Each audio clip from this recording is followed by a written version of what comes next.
I don't know what is wrong with this spray paint. What is that? I mean, why does it look like soup? Why aren't you drying?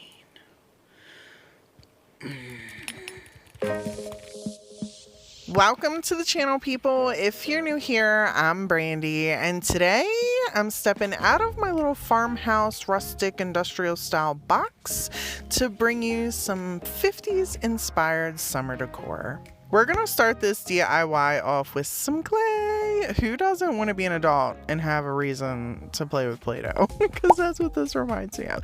Anyhow, you don't have to. I'm going to. You can watch me do it for you. And we're going to need these three things: cornstarch, a piece of wood, and a mold. You can use whichever cornstarch or wood you want.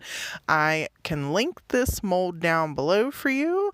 I also can let you know that I got that oval piece from Walmart for like 98 cents. It was pretty cheap. This video is part of a collaboration I'm doing with Liz, the official craft nerd. She and I became friends a couple weeks ago, and she was like, let's do a collab together. And I'm like, okay, what are we gonna do?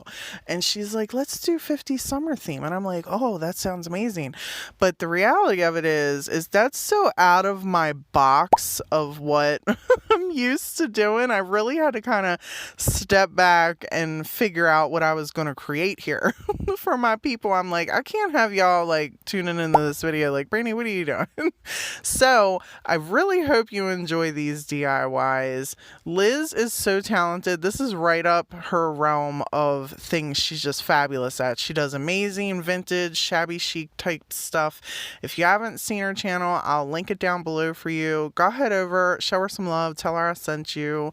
Hopefully everyone stopping by these videos in this collab gets some entertainment and some fun out of them.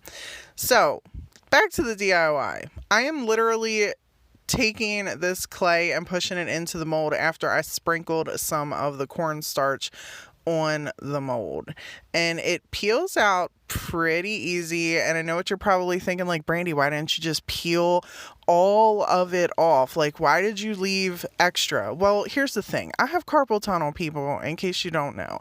And the more pressure I put on my thumb to push that clay off the back, it hurts my hand. I'm not doing it. So I popped it out and I just trimmed it off with my X-Acto knife. It took a couple extra minutes. It wasn't brain surgery, and that was it. It was over with.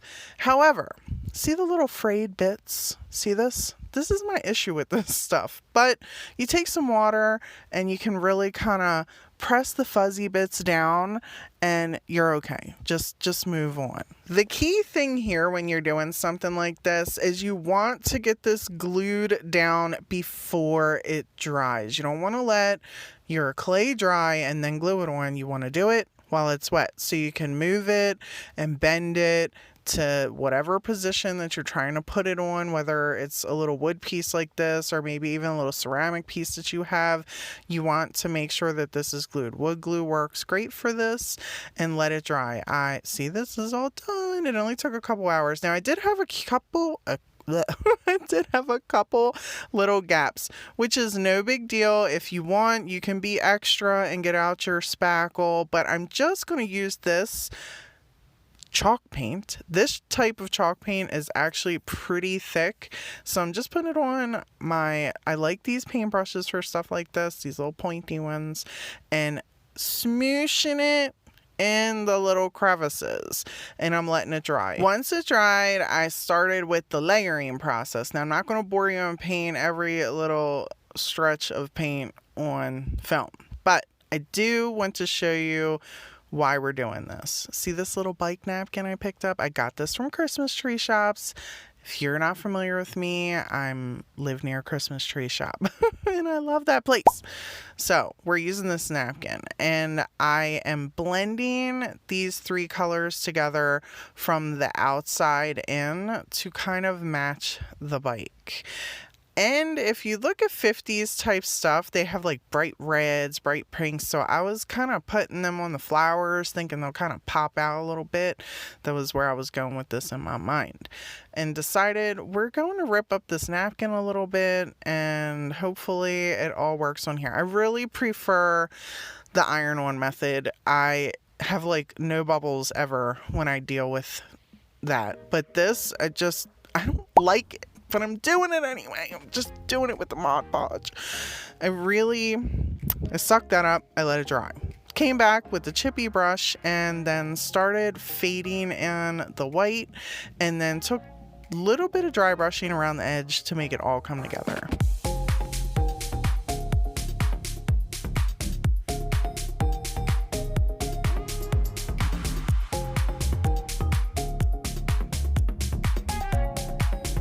Now I got a feeling I'm gonna get some hate on this one, but I'm doing it anyway. This plate was $2.99 from the Christmas tree shops.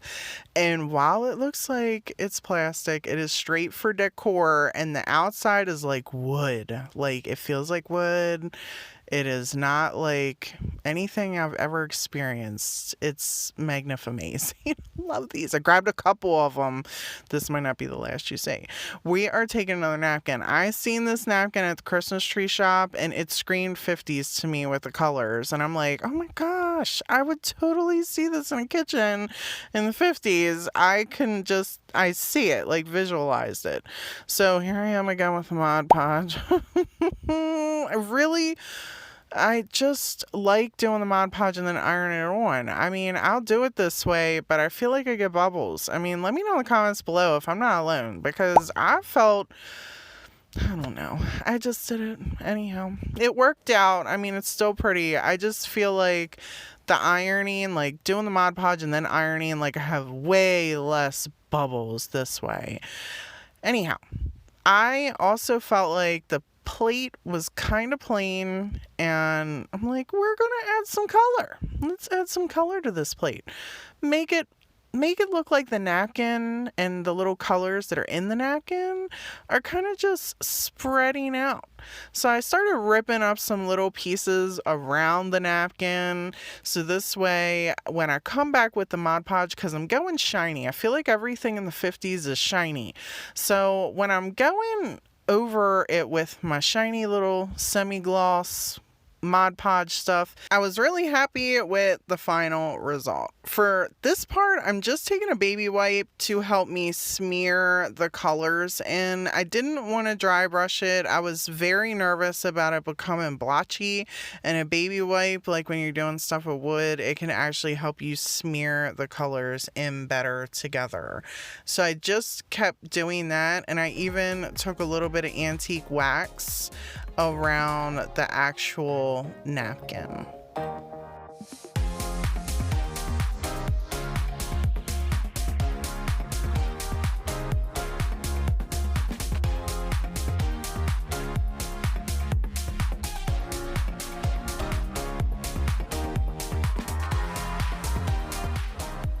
You guys know I have DIYs that just don't go the way I want them to, right?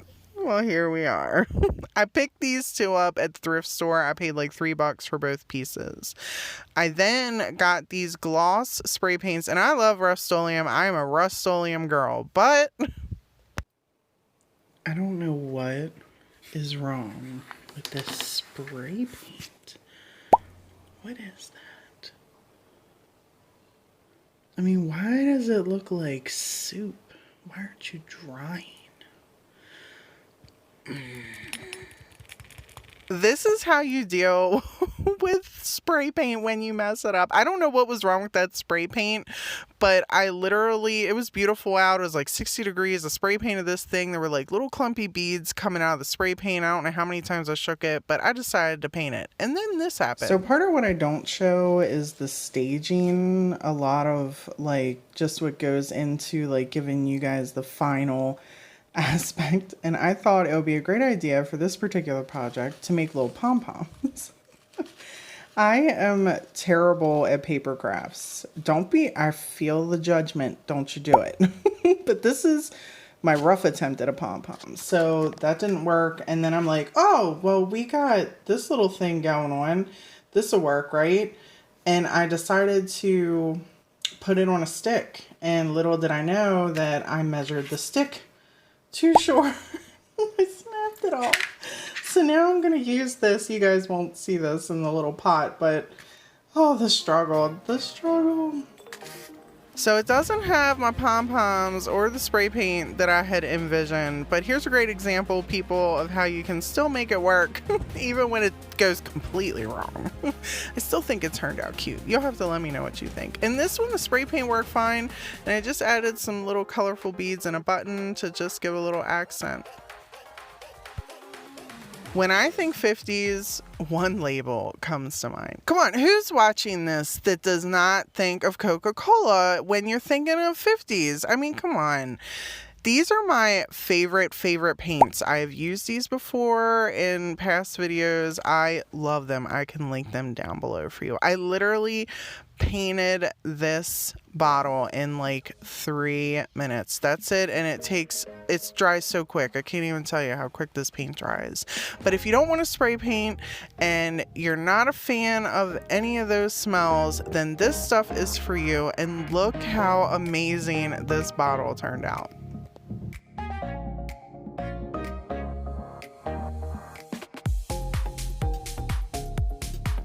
This piece is inspired off of one I found online.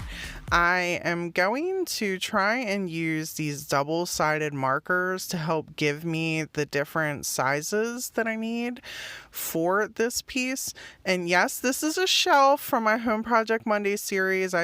If you guys are familiar and you're watching that, I do other things besides crafting around here.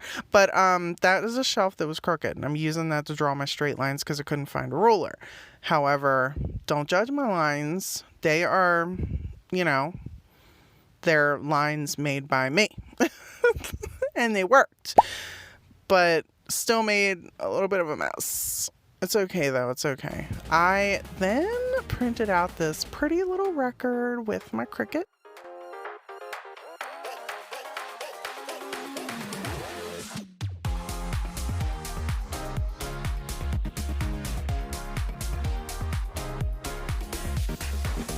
How many of you are here for the baby teacup and the baby plate? These came from IKEA in a big pack. I have a video of that down below. I can link that for you. Super simple. We're just taking a transfer from the Dollar Tree and putting it in the center of the plate. And I'm also going to match one to the teacup. I took a little styrofoam ball, hot glued that Bama on up in there, and did take tumbling blocks and glued to the back of the little plate so the plate would stand up straight.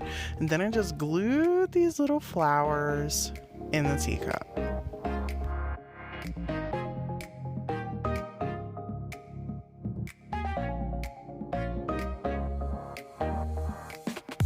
Thank you so much for hanging out with me today, people. Liz, thank you so much for doing this with me. The idea was super fun. Even though I had some struggles, I really enjoyed doing all of these. Until next time.